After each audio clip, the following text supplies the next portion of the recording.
नमस्कार दोस्तों, defence detective के एक और एपिसोड में आप सभी का स्वागत है। मैं हूं आलोक। तो भाई आज का जो एपिसोड है वो है नेवी के उन 8 ऑफिसर्स के बारे में, फॉर्मर ऑफिसर्स के बारे में, जिनको कुवैत में फांसी की सज़ा सुनाई गई है। जी हाँ, कुवैत से ये खबर आई है और बड़ी शॉकिंग खबर है। शॉकिंग इसलिए है क्योंकि भारत की सरकार की तरफ से भी ये बयान जारी किया गया है कि बड़ी उनको भी झटका लगा है, शॉक लगा है कि कतर से ऐसी खबर क्यों आई है। तो मैं आपको बता दूं कि ये जो 8 नेवी के फॉर्मर ऑफिसर हैं, ये लोग कतर में एक कंपनी में काम कर रहे थे। ये कंपनी कतर की जो आर्म फोर्सेस है, मतलब कतर की जो सेनाएं हैं, उनके लिए काम करती है। तो वहाँ पर ये लोग काम कर रहे थे और इसके बारे में कतर की तरफ से कोई आधिकारिक जानकारी नहीं दी गई है कि किस तरह का केस इनके ऊपर चल रहा है, क्या चीज़ें चल रही हैं। भारत सरकार ने बहुत सारी चीज़ों पे डिटेल्स मांगी थी, लेकिन कतर की तरफ से कुछ भी अवेलेबल नहीं कराया गया। इन कैमरा जो है सुनवाई चली और उसके बाद आज ये सज़ा सुनाई गई है। तो करीब करीब 15 महीने से ये लोग, जो 8 इंडियन नेवी के फॉर्मर ऑफिसर्स हैं, वो लोग कतर की जेल में थे और आज ये फैसला आया। लेकिन क्या अब इन्हें फांसी पर चढ़ा दिया जाएगा? कई ऐसे सवाल उठ रहे हैं, क्या इन्हें फांसी पर चढ़ा दिया जाएगा? क्या कतर ऐसा करेगा? देखिए, ये इतना आसान नहीं है। आसान इसलिए नहीं है कि देखिए, कुलभूषण जाधव का केस, इसके लिए मैं रेफर करना चाहूँगा कि भाई, जैसा कि ईरान से उठाया कुलभूषण जाधव को, वो भी इंडियन नेवी के फॉर्मर ऑफिसर थे और उन पर भी स्पाइंग के केस के तहत कि जी जासूस है, तो हम ये कोर्ट में मामला लेकर गए, इंटरनेशनल कोर्ट ऑफ जस्टिस में, और उसके बाद ये मामला आगे बढ़ा, फांसी पर रोक लग गई। तो कतर में ठीक है, कतर की जो न्यायपालिका है उसने फैसला दे दिया है, लेकिन इंडिया की तरफ से अब सारा जोर लगा दिया जाएगा। बयान आ गया है, इंडियन जो भारतीय विदेश मंत्रालय है उसकी तरफ से बयान आ गया है कि वो 8 ऑफिसर्स के परिवार के साथ टच में हैं। साथ ही वो पूरी कोशिश करेंगे, अब प्रायोरिटी पे आ गई हैं चीज़ें कि देखिए, क्योंकि अभी तक ये मामला वहाँ की कोर्ट में था, अब डिप्लोमेसी में आएगा। हालांकि डिप्लोमेसी पीछे भी चल रही होगी, लेकिन अब ये मामला वहाँ पर आएगा और इस पर आगे प्रोग्रेस क्या होगी ये मैं भी लगातार आपको बताता रहूँगा आने वाले दिनों में, क्या किस तरह की प्रोग्रेस हो रही है। अब ये पिक्चर क्लियर हुई है कि भाई कतर ने ऐसा कर दिया है। अब आगे क्या होगा, भारत के पास क्या रास्ते हैं? डिप्लोमेसी से मामला हल होगा या किसी और चीज़ से हल होगा? अब अगली क्या ऊपर वाली किसी कोर्ट में ये मामला जाएगा या इंटरनेशनल कोर्ट में मामला जाएगा? ऑप्शंस क्या हैं इंडिया के पास? इन सारे मुद्दों पर बात करने के लिए मैंने इनवाइट किया है रोहित शर्मा को। आप सब जानते होंगे कि रोहित शर्मा देश के जाने माने यूट्यूबर हैं। इनका अपना एक चैनल है, वहाँ पर भी आपको जियो पॉलिटिक्स से जुड़ी बहुत सारी खबरें ये देते हैं आपको, और बहुत सुलझे हुए इंसान है, बहुत नॉलेजेबल इंसान है। रोहित, बहुत बहुत स्वागत है आपका। तो रोहित, आप इस पूरे घटनाक्रम को, भाई 8 इंडियन नेवी के ऑफिसर्स का, फॉर्मर ऑफिसर्स का, और उसमें कई बड़े नाम हैं जिन्होंने कई शिप्स को कमांड किया है, उनको फांसी की सजा का ऐलान कतर के द्वारा, कतर की कोर्ट में। तो इस खबर के सबसे पहले तो दर्शकों को आप इसके थोड़ा बैकग्राउंड के बारे में बता दीजिए कि पूरा मामला क्या है, जिससे क्लियर हो जाएंगी बात। पहला सेंटेंस आपको बताना चाहता हूं कि ये बात समझना कि फांसी की सजा देना और फांसी पे लटकाना दो अलग अलग चीज होती है। एक चीज कि हमारे पड़ोसी देश ने भी कुलभूषण जाधव को फांसी की सजा तो दे दी, औकात नहीं थी लटका दे। फांसी की सजा हम जा सकते हैं, हमारे पास 10 जगह है जाने के लिए। अभी तो ये तो पहले शुरुआत हुई है, अभी तो शुरुआत हुई है, इसके बाद अभी 10 रास्ते हैं। हमारा डिप्लोमेटिक प्रेशर काम करेगा और कतर फांसी पे लटका सकता है, लटका ले, जिंदगी भर की दुश्मनी ले लेगा हमसे, याद रखियो। हम वहां बैठे हैं, we are sitting there, I2U2 में हम आपके पड़ोस में बैठे हैं हम, और इजराइल की वजह से सारा गेम हो रहा है। तो इजराइल पड़ोस में बैठा है और इजराइल इस समय खार खाए हुए, और कतर की अगर आप बात कर रहे हो तो वही कतर है जहां पे हेडक्वार्टर था इस तालिबान का। और ये कतर जो है ये अमेरिका से भी परे नहीं जाता। इस समय अमेरिका को हमारी कितनी जरूरत है सबको पता है। हम इजराइल को सपोर्ट करें तो हम वहां पे अपना प्रेजेंस बनाए हुए हैं और हमारी अच्छे रिलेशंस हैं वहां पे, ये बात याद रखना। कतर जो कर रहा है उस पर हमारी पैनी नजर है। हमारे 8 ऑफिसर्स का मामला है, हमने एक को कुछ नहीं होने दिया, बाल बांका नहीं होने दिया उसका, कुलभूषण यादव का। तो इसका क्या करेंगे? अब आगे केस क्या है? ये 2002 का, अगस्त 2002 का केस है। एक कंपनी थी जो कि रिटायर्ड, 2022 का, सॉरी हाँ, अगस्त 2022 का केस है। एक कंपनी थी जो कि रिटायर्ड कतर के ऑफिसर, जो कि सॉरी ओमान के एयरफोर्स ऑफिसर ही चला रहे थे। उसमें हमारे नेवल ऑफिसर्स 8 कई थे, 8 नेवल ऑफिसर्स गए हुए थे। ये 8 नेवल ऑफिसर्स उधर कतर की नेवी को ही ट्रेनिंग दे रहे थे, ठीक है। प्राइवेट कंपनी थी, प्राइवेट कंपनी में काम करते करते ट्रेनिंग भी दे रहे थे, दूसरी चीजों से भी सपोर्ट कर रहे थे। ये काम कतर की नेवी के लिए होता। अब इसमें बीच में एक पेच ये फंसा कि कतर को शक हुआ कि ये इजराइल को इंटेलिजेंस सप्लाई कर रहे हैं।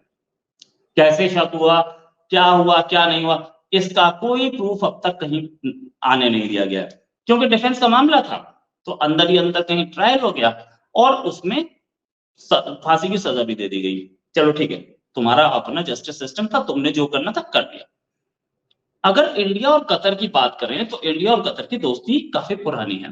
प्राइम मिनिस्टर मोदी अभी 2016 में गए भी थे, हमारा ट्रेड भी अच्छा है और इंडियन एक्सपैट्रिएट्स, इंडियन जितने लोग वहां काम करते हैं अगर देखें तो 7.5 लाख से ज्यादा हैं, ठीक है। हम दोनों कंट्रीज के रिलेशंस खराब नहीं है, मैं लोग बोलते हैं अच्छे नहीं है, मैं कहता हूँ खराब भी नहीं है, ठीक है। एक चीज होती है खराब होना, पाकिस्तान टाइप, पाकिस्तान से तो खराब है ना, वो नहीं लटका पाया, तो हम क्या करेंगे। अच्छा, एक हमारे इतनी डेडिकेटेड फोर्स है हमारे पास, इतने डेडिकेटेड लोग हैं हमारे पास कि हमारे वकील जो थे वहां पे, जिन्होंने इंटरनेशनल कोर्ट में जाकर के केस लड़ा, हरीश साल्वे, उन्होंने 1 रुपया लिया, पाकिस्तान की तरफ से जो गए थे उन्होंने लाखों रुपए लिए। हरीश साल्वे की तरह और भी 10 हमारे और पास तब भी केस हार गए थे, वकील, तब भी केस हार गए थे तभी लाखों रुपए लेने के बाद। केस है। हाँ, तो ये अभी देशभक्त वकीलों की कमी थोड़ी है, वहां जाकर के फिर केस लड़ा जा सकता है। अभी तो हमारे पास एक ऑप्शन ये है कि अमेरिका से प्रेशर डलवाओ, एक ऑप्शन ये है कि इजराइल से बात करो, ठीक है, हम अपना एयरक्राफ्ट कैरियर भेज रहे हैं कतर को, वो हमसे लड़ी ले आ जाओ, लेकिन ये लास्ट ऑप्शन होगा, ठीक है। इजराइल से बात करके हम बहुत चीजें भेज सकते हैं, यूएई से बात करके प्रेशर डलवा सकते हैं, पड़ोस में सऊदी अरेबिया बैठा है, सऊदी अरेबिया से बात करके प्रेशर डलवा सकते हैं। ये सारे कंट्रीज वो हैं जो कि इंडिया के फेवर की कंट्रीज हैं। उस रीजन में इंडिया के अगेंस्ट तो कोई नहीं, इस समय फिलिस्तीन हमास हो सकते हैं, क्योंकि हम उनके खिलाफ एक स्टेटमेंट हमने दिया है कि हम इजराइल को सपोर्ट कर रहे हैं, लेकिन हमने एड भी दी है फिलिस्तीन को वहां पे, ये भी देखने वाली बात है। इजिप्ट हमसे दुश्मन नहीं है, हमारा दोस्त है, हमारे साथ तेजस पे काम करना चाह रहा है, तो वो पूरा एरिया जो है वो हमारे अपने दोस्तों से घिरा हुआ है, ईरान से इराक, फिर उसके बाद आप जॉर्डन वगैरह, तो कोई इतनी अच्छी दोस्ती नहीं है, दुश्मनी भी नहीं। कुवैत हमसे दोस्ती अच्छी है, यूएई दोस्ती अच्छी है, सऊदी अरेबिया दोस्ती अच्छी, ये पूरा दोस्तों का रीजन। आगे इजिप्ट है, इस तरफ इजराइल है, राइट। अभी तक पिछले 1 साल में जो हुआ है उनका ट्रायल चल रहा था, ये ट्रायल ऐसा इन कैमरा ट्रायल था जहां कोई और नहीं जा पा रहा था, तो इंडियन गवर्नमेंट के पास भी इसकी डिटेल्स नहीं, किसी के पास नहीं, क्या ट्रायल हुआ क्या नहीं हुआ, काउंसलर एक्सेस हमें मिल रहा था, लॉयर्स का एक्सेस मिल रहा था, नो डाउट अबाउट इट, लेकिन ज्यादा क्लैरिटी नहीं है गवर्नमेंट को भी नहीं। गवर्नमेंट ने बोला कि डीपली शॉक्ड ऑन इट और हमसे उनके साथ टच में है, ट्रायल हो गया ना। अब गवर्नमेंट बात करेगी कि भैया बताओ क्या करना है, हमारे आदमी को फांसी पे लटकाने का कोई चांस नहीं बनता।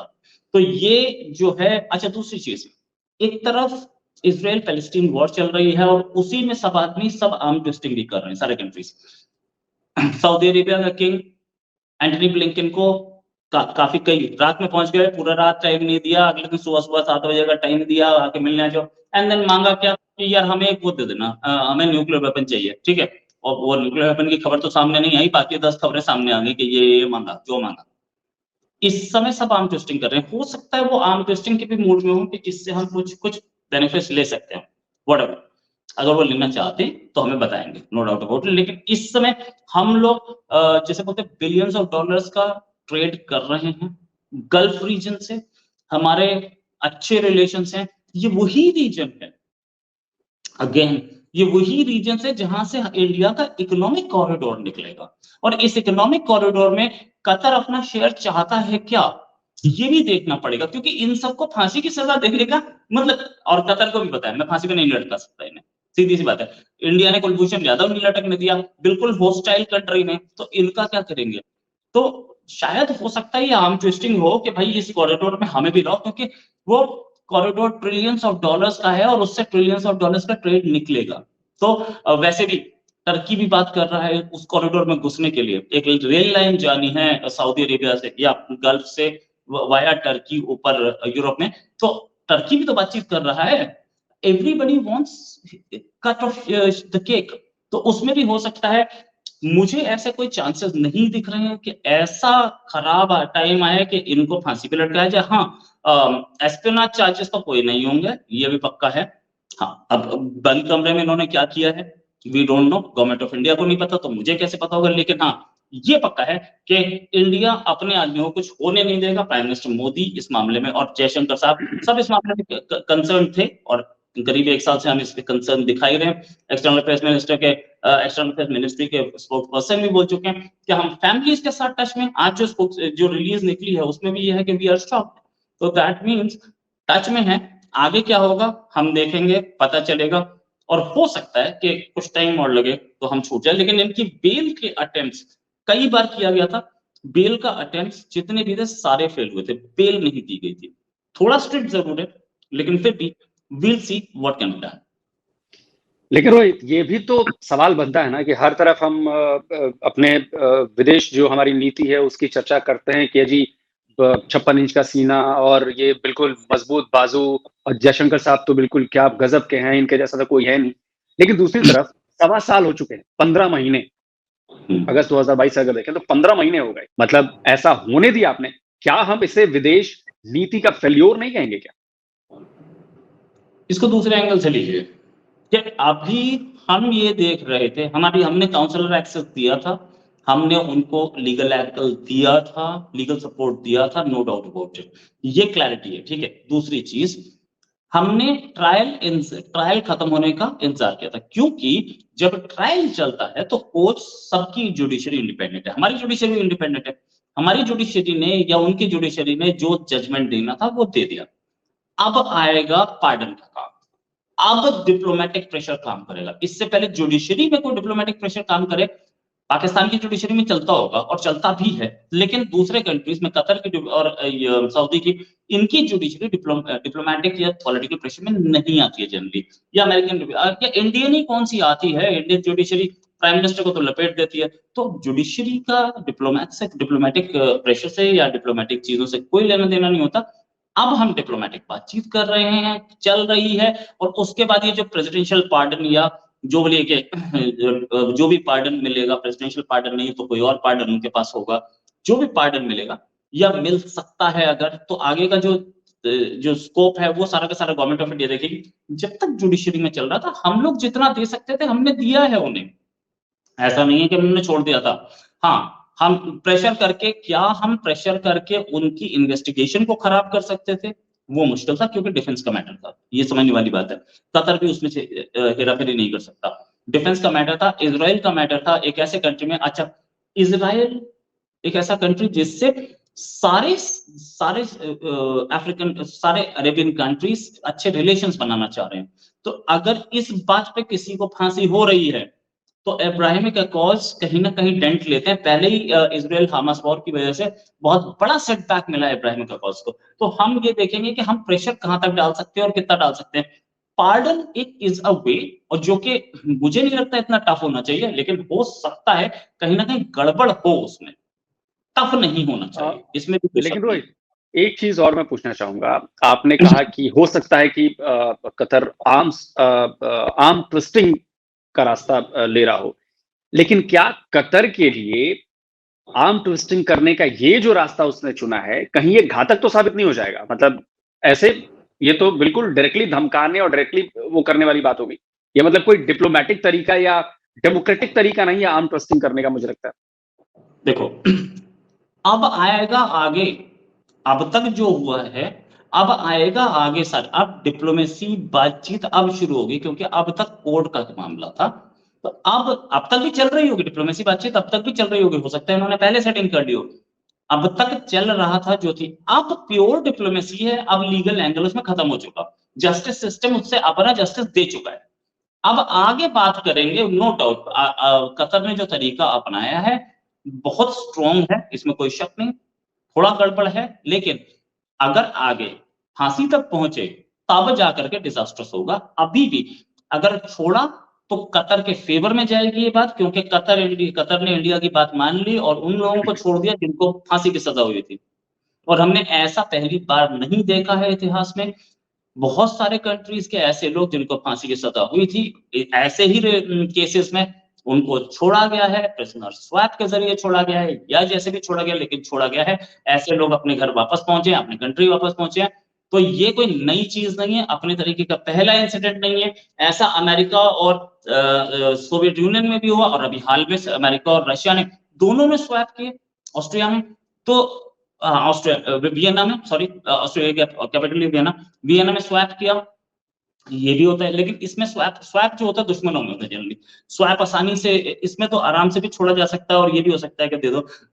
दुश्मनों में जो होता है वो रेड क्रॉस के थ्रू आता है, या एयरपोर्ट पे पहुंच के बोलते हैं आप इधर से 2 कदम बढ़ाइए, वो उधर से 2 कदम बढ़ाएगा, जैसा कि रशिया और अमेरिका ने किया।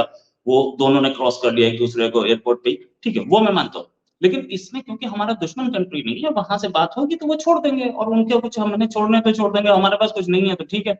और 10 तरीके हैं, वो लोग अपना तरीका ढूंढेंगे कि हमें इसमें पार्ट लो, इसमें पार्ट लो, ठीक है, that's diplomatic arm twisting.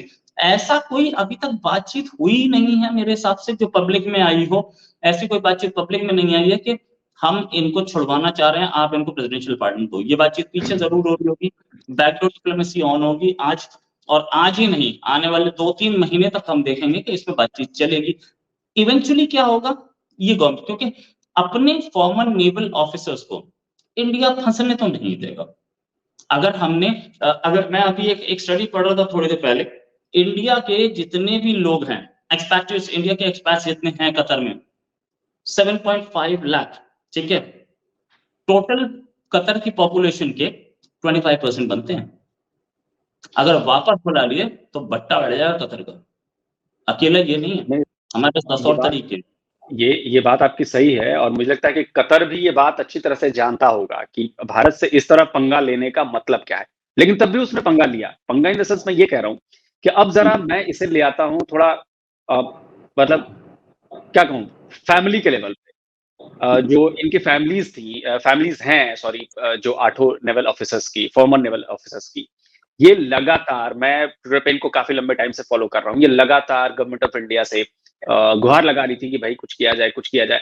Government of India की तरफ से ये आश्वासन दिया जा रहा है कि हम कर रहे हैं, कर रहे हैं, कर रहे हैं, कर रहे हैं। लेकिन अब 1.25 साल बाद एकाएक फांसी की खबर आती है कि भाई कतर ने इनको फांसी दे दी।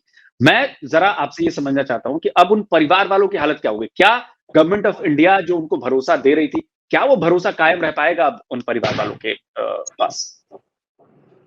परिवार वाले, हमारे जो एक्सटर्नल अफेयर्स मिनिस्ट्री के स्पोक्स पर्सन है, वो ही बोल चुके हैं कि हम परिवार से टच में हैं, नो डाउट।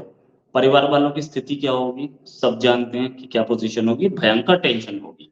लेकिन गवर्नमेंट ऑफ इंडिया के ऊपर इतना भरोसा तो करना पड़ेगा। अगर हम कुलभूषण यादव को एक एनिमी कंट्री से निकाल रहे हैं, और अब तक फांसी नहीं हो पाई है, वो दे सकते थे, उनके पास पूरे चांसेस थे, वो सीधे मना करते थे। लेकिन रोहित, घर तो नहीं पहुंचे ना। ठीक है, हमने फांसी से उन्हें अब तक के लिए बचा लिया है, लेकिन वो घर नहीं पहुंचे, रिहा नहीं हुए। कुलभूषण यादव तो ना, ये हमें नहीं भूलना चाहिए। लिख के रख लीजिए, लिख के रख लीजिए, और पाकिस्तान की औकात हो तो वो फांसी दे दे, हम भी देख लेते हैं। अब क्या सिचुएशन कुलभूषण यादव वाले केस में, पाकिस्तान बोल रहा है काउंसलर एक्सेस ले लो, इंडिया बोल रहा है नहीं लेना। पाकिस्तान बोल रहा है ठीक है लीगल एक्सेस दे दो, लीगल सपोर्ट, इंडिया बोलता है नहीं लेना, तुमने जो करना कर लो। अब वो फांसी दे के दिखाए, हम भी देख लेते हैं, पाकिस्तान की औकात है तो दे ही दे। एक चीज होती है ना कि बहुत सारी चीजें होती हैं इसमें, लेकिन ये बात है कि हम इंडिया हैं और हम जानते हैं हमें अपना आदमी छुड़वाना कैसे, ठीक है। अब आगे की बात कि कतर वाला जो केस है उसमें भी यहाँ पाकिस्तान पे हम लोग एक एंगल चला रहे हैं ना, तो कतर वाले में भी मेरे पास दूसरा एंगल है। पाकिस्तान चाहता तो फांसी पे चढ़ा सकता था, ये बात फिर से बोल रहा हूं मैं। और उसके बाद उसने पार्लियामेंट से वो पास कराया है कि इसका फिर से ट्रायल होना चाहिए, उसके पास पार्लियामेंट से पास हुआ है, ठीक है, वो बिल पार्लियामेंट से पास बाद हुआ, भारत के प्रेशर द्वारा दिया गया, भारत के द्वारा तब जाकर हुआ। और उसके बाद उसने इंडिया को बोला कि आप काउंसलर एक्सेस लीजिए, इंडिया ने बोला नहीं लेते। उसके बाद उसने बोला कि आप इसको लीगल सपोर्ट दीजिए, इंडिया ने बोला भाड़ में जाए, नहीं देते, आप बताओ क्या करना है हमें। तो ये बात समझिए, कॉन्फिडेंस लेवल देखिए ना, क्यों कॉन्फिडेंस लेवल हाई है, क्योंकि मैं बोलूंगा तो मोदी है तो मुमकिन है सब बोलेंगे बीजेपी का चमचा है और मोदी मीडिया है, नहीं, लेकिन मोदी का कहीं ना कहीं क्रेडिट बनता है इसमें। आगे जाते हैं, कतर में भी गेम वही है, उधर फंसे हैं, ठीक है, नो डाउट, ओवरनाइट मिरेकल्स नहीं होते, डिप्लोमेसी में बिल्कुल नहीं होते, लेकिन ये भी होता है कि अगर हम अपनी इन्फ्लुएंस बढ़ा रहे हैं, अगर हम हाई पोर्ट में बैठे हैं, अगर हम यूएई को सपोर्ट कर रहे हैं, I2U2 में हैं, कतर को साथ ले सकते हैं, या कतर को हम कहीं और ला सकते हैं, हम एक रीजनल पावर हैं? No, we are a world power now, we are not a regional power. हम थर्ड वर्ल्ड के लिए काम कर रहे हैं। हम 120 अगर कंट्रीज के लिए काम कर रहे हैं, जो कि जिसे ग्लोबल साउथ बोला जाता है। तो कतर अगर अपने आप को वहां पे लाना चाह रहा है, अपने दोस्तों में लाना चाहता है, अपनी वॉइस कहीं पे सुनवाना चाहता है, तो वो तालिबान के थ्रू तो बिल्कुल नहीं होंगे, जिसका ऑफिस उन्होंने बना रखा है। ये बात पक्की है। या पाकिस्तान के थ्रू होता तो पाकिस्तान से करवा ले, या फिलिस्तीन के थ्रू होता तो उससे करवा ले। लेकिन we can help you, we know. और हमारी वहां पे दोस्ती है, अच्छी दोस्ती है, उस एरिया में दोस्ती है, कतर से भी दोस्ती है। प्राइम मिनिस्टर मोदी खुद 2016 में कतर गए थे और अच्छी दोस्ती हुई थी, अच्छी बातचीत हुई थी। उस समय हमने कॉन्ट्रैक्ट्स भी साइन किए थे। हाँ, 2016 से अब तक नहीं गए हैं, 7 साल हो गए, मैं मानता हूं। लेकिन ये भी मानने वाली बात है कि वही प्राइम मिनिस्टर मोदी गए थे, जो प्राइम मिनिस्टर मोदी वहां पे थे। जो जिस प्राइम मिनिस्टर मोदी को ये लोग बोलते थे कि he is the butcher of Gujarat, वो गए थे। और दूसरी चीज, इन्होंने क्या बोलते हैं, नुपुर शर्मा के केस पे भी हम लोग पे प्रेशर डाला था। तो हम लोगों ने नुपुर शर्मा के केस में कोई प्रेशर नहीं माना। इन्होंने बोला कि एक पब्लिक अपॉलॉजी इंडिया दे, हमने वो भी नहीं माना। तो ये भी ऐसा है कि ये लोग भी अपनी कहीं ना कहीं पब्लिसिटी लेते रहे, आए। हम लोग मैदान में हैं, और हमारे अभी डिप्लोमेसी अब शुरू हुई, और ये कहां तक जाएगी ये सबको पता है। डोंट वरी, हम we will not let any stone unturned. लेकिन रोहित, ये भी हमें नहीं भूलना चाहिए कि कतर भी, अगर मैं अपने अपने विचारों में कहूं, तो वो भी एक रोग स्टेट से कम नहीं है। हमने देखा है कि 9/11 का जो मास्टरमाइंड था, एक तरह से मैं कहूं, जो आर्किटेक्ट था खालिद शेख मोहम्मद, उसके तार वहां पे थे। अभी हमने देखा है कि हमास के लीडर्स वहां पे शरण पाए हुए हैं, तालिबान का ऑफिस है वहां पे, जैसा कि आपने बताया। इतनी सारी चीजें हैं जिससे ये पूरी दुनिया को पता है कि कतर का सपोर्ट कहां है। मीडिया जो मीडिया को मैं कह रहा हूं, अल जजीरा जो है वो कतर का ही है ना। राइट, राइट, बिल्कुल एंटी सर। इंडिया, उसको, अल जजीरा को हम नहीं भूल सकते कि किस तरह से वो एंटी इंडिया, एंटी हिंदू, ये चीजें वो चलाता है, प्रोपेगेंडा चलाता है। और तो ये सारी दुनिया के जानने के बाद भी, और मैं रोहित ये कहना चाहता हूं कि 2016 में अगर पीएम मोदी गए थे, तो जो वक्त 2016 का था, आज 2023 में वो वक्त नहीं है। आज इजराइल और हमास के बीच जो कुछ भी हो रहा है, उसने सारे समीकरण चेंज कर दिए हैं।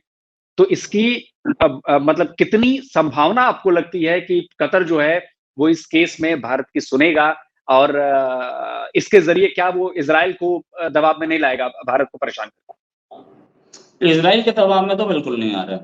देखो, सीधी बात है, ना हम अमेरिका के दबाव में नहीं है, तो इसराइल के दबाव में कितने हैं? या इसराइल पे प्रेशर डालने के लिए हमें कतर बोल सकता है? मुझे कतर में इससे बड़े बेवकूफ नहीं पैदा हुए होंगे। ठीक है। दूसरी चीज, अल जजीरा कतर का स्टेट स्पॉन्सर्ड है, ये भी समझना बहुत जरूरी है कि स्टेट स्पॉन्सर्ड है और एंटी हिंदू प्रोपेगेंडा चलाता है। ठीक है, उसे चलाने दो, कोई फर्क नहीं पड़ता। ठीक है। तीसरी चीज, वहां तालिबान का हेडक्वार्टर था। ठीक है।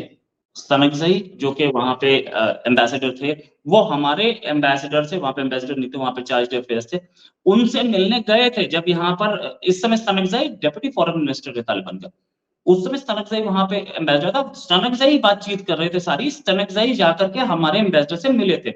अगर ये सारे डेवलपमेंट्स हुए हैं, स्तनकजई ने यूएस से बात की है, स्तनकजई ने इंडिया से बात की है, सबसे बात की है, तो वो कहीं ना कहीं अमेरिका की परमिशन से ही वहां कतर में बैठे थे, ऐसे नहीं बैठे थे। ठीक है। बातचीत हो गई, सारे टॉक्स हो गए, वहां पे सरेंडर हो गया अफगानिस्तान में। तो क्या अमेरिका को नहीं पता था कि मैं बातचीत कर रहा हूं कतर में ही? यस, कहीं सपोर्ट था। और उसके बाद हम लोगों ने अफगानिस्तान में एक सत्ता परिवर्तन देखा। तो अमेरिका कहीं ना कहीं इन्वॉल्व था। तालिबान इस बार जो आई है, वो अमेरिका के, कहीं ना कहीं अमेरिका के आशीर्वाद से आई दिखी रही है। और कतर किस तरीके से अपने कार्ड्स खेल रहा है, ये बहुत क्लियर है कि कहीं ना कहीं अमेरिका का प्यार है, अमेरिका का आशीर्वाद है। और इस वॉर में, या हमास और इराक वॉर में, कतर में ही बैठे हैं वो हमस भी, कतर में ही बैठा है हमस भी। ठीक है ना। हमस ने गेम खेला है, नो डाउट अबाउट इट, लेकिन कुछ दिन रुक जाइए, हमस फुटेगा और बहुत गंदा फुटेगा। और उसके बाद 1 साल बाद, 2 साल बाद, इनमें हिम्मत हो तो ये लड़का लें। हमारे पास भी 10 तरीके हैं ना लटकाने के। तो फिर हम छोड़ेंगे नहीं, छोड़ेगा हम इंडिया नहीं, इंडिया भूलता नहीं है, कहीं ना कहीं पेलेंगे। लेकिन उन्हें भी पता है कि आप इंडिया से भिड़ करके कहां जाओगे। हुजूर इस कदर ना इधर आके चलिए, वो कहानी है। ज़्यादा हमारे से और दूसरी बात कि उस एरिया में, मिडल ईस्ट रीजन में अब कोई नहीं चाहता है कि इस तरीके की दुश्मनियाँ पाली जाएँ। किसके इन्फ्लुएंस में आकर के ये हुआ? तो जुडिशरी जो है इंडिपेंडेंट होती है और कतर वगैरह की जुडिशरी को मैं बोलता हूँ, वो लोग भी बोलते हैं कि ठीक है चलो इंडिपेंडेंट है, उसको इंडिपेंडेंट काम करने दो। लेकिन अगर रूलिंग एलिट प्रेशर में नहीं आती, तब एक सीरियस इश्यू है और गवर्नमेंट ऑफ इंडिया को कहीं न कहीं एक्शन लेना पड़ेगा और एक्शन होगा, इसमें कोई शक नहीं। मैंने आज तक नहीं देखा अच्छा है मान कि कोई मा, या प्लीज़ मान ली कंटिन्यू। मान लीजिए हुँ, कतर नहीं मानता है और वो कहता है कि नहीं हम सजा देकर रहेंगे, हुँ। तो नई दिल्ली को डिटरेंस के लिए क्या करना चाहिए? देखिए, उसके 10 चीज़ें हैं, ठीक है? उसका एक सबसे बड़ी चीज़ ये है कि हम अपने सारे रिलेशंस बंद कर दें। वहाँ पे जितने लोग हैं उनको बोलो बेटा कम बैक, बहुत हो गया, अब तुम्हारे साथ नहीं काम करना। तो ये जो लोग हैं उनकी एक तो उनके पास वर्कफ़ोर्स वो पाकिस्तान से मँगवा लें, हमें प्रॉब्लम नहीं है, ठीक है? हम वापस बुला लें, अगर हमने अपनी सारी वर्कफ़ोर्स ही बुला ली तो कतर की इकोनॉमी की क्या सिचुएशन रह जाएगी ये। चलो ठीक है, वो हमारे भी फ़ायदे में है, क्योंकि वहाँ से कुछ वो रेमिटेंसेस भेजते हैं तो हमें भी फ़ायदा होता है, ठीक है? मतलब ये हम भी दोनों का आसान नहीं होगा ना कि 7.5 लाख लोगों को वापस बुला लेना, यहाँ पे हम रोजगार कहाँ से देंगे 7.5 लाख लोगों को, उनका क्या होगा? ये तो हमारे लिए भी नुकसानदेह होगा। देखिए, रोज़गार तब भी खत्म नहीं हुआ था जब कुवैत से लोग आए थे। कुवैत पे अटैक हुआ था और कुवैत अकेला छोड़ दो, हमारे पास यूक्रेन से इतने सारे बच्चे आए तो क्या हुआ? ठीक है ना?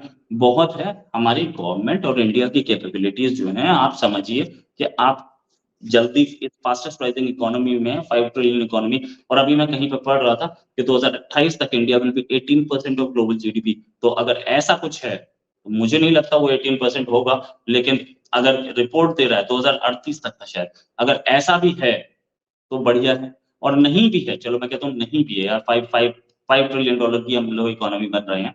5 ट्रिलियन डॉलर की इकोनॉमी बनना पता है, अपने आप में बहुत बड़ी चीज़ है। हम 5 लाख, 7 लाख, 10 लाख लोगों को क्या एडजस्ट नहीं कर सकते? ऑफ कोर्स एडजस्ट कर सकते हैं और बहुत अच्छी तरह से एडजस्ट कर सकते हैं और वो यहाँ से निकल के यूएई और इधर-उधर 10 जगह और वो घुस सकते हैं बिकॉज़ वो हमारी फॉरेन में हमारा इंडियन कम्युनिटी है, पहली चीज़। दूसरी चीज़ ये कि अगर वो प्रेशर में नहीं आया, तो एक तरीका और बनता है कि हम उनके साथ ट्रेड रिलेशंस खत्म करें, हम उनके साथ डिफेंस रिलेशंस खत्म करें और बहुत सारे डिफेंस रिलेशंस भी हैं, उनके साथ जितनी एक्सरसाइज़ेज़ हैं, हम उनको बायकॉट कर दें कि हम उस एक्सरसाइज़ में ही नहीं होंगे जिसमें ये कत्ल होगा।